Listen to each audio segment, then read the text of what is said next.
When flash floods hit Texas over the July 4th weekend, the state was plunged into chaos with more than 100 people killed, including dozens of campers. Officials confirmed that 84 bodies have been recovered so far in Kerr County, which is home to Camp Mystic and several other summer camps. Among the deceased are 28 children. Camp Mystic reported losing 27 campers and counselors, while 10 campers and 1 counselor remains missing. So do you know that Central Texas is also known as the Flash Flood Alley? And you must be thinking that what makes Texas so vulnerable to such devastating flooding? Well, allow me to answer all your questions. I am Shivangi and you are watching India TV. So first of all, what is Flash Flood Alley? Texas Hill Country, where the floods were most severe, is often referred to as the Flash Flood Alley. This region in south central Texas is notorious for its rapid and destructive flooding events. The area stretches from Dallas to San Antonio and includes the Colorado and Guadalupe River basins, according to experts. Now, why this region is prone to flash flooding?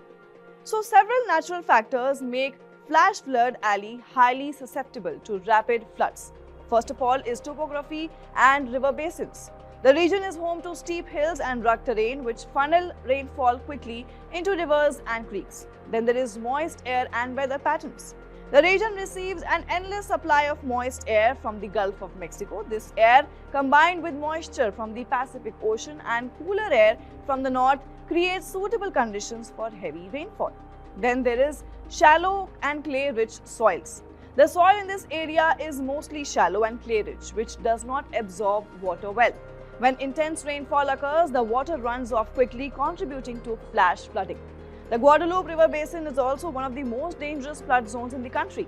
The river has flooded regularly with historical records showing major floods nearly every decade over the past 100 years. In fact, this basin is known as one of the 3 most hazardous flash flood areas in the US.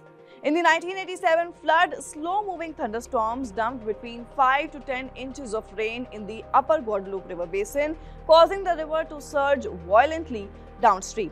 The flooding tragically killed 10 campers at the Pot O' Gold Christian Camp near Comfort, Texas. Then, another major event occurred in 1978 when Tropical Storm Amelia caused massive rainfall with 4 feet of rain falling in Medina, Texas, just south of Camp Mystic. This storm resulted in 33 fatalities and $110 million in damages. Then, one of the most devastating floods in history happened in 1921 when a hurricane's remnants dumped up to 40 inches of rain near Thrall, Texas, killing 215 people in central Texas. And now, over the July 4th weekend, a series of atmospheric conditions came together in a worst-case scenario for Flash Flood Alley. Now, while the recent tragedy shocked many, the region's history suggests that it is not a question of if, but when flash floods will strike again. With more strategic planning, better flood control measures and more robust early warning systems, hopefully, future disasters can be mitigated. What are your views on this? Do comment and let us know. Then keep watching India TV.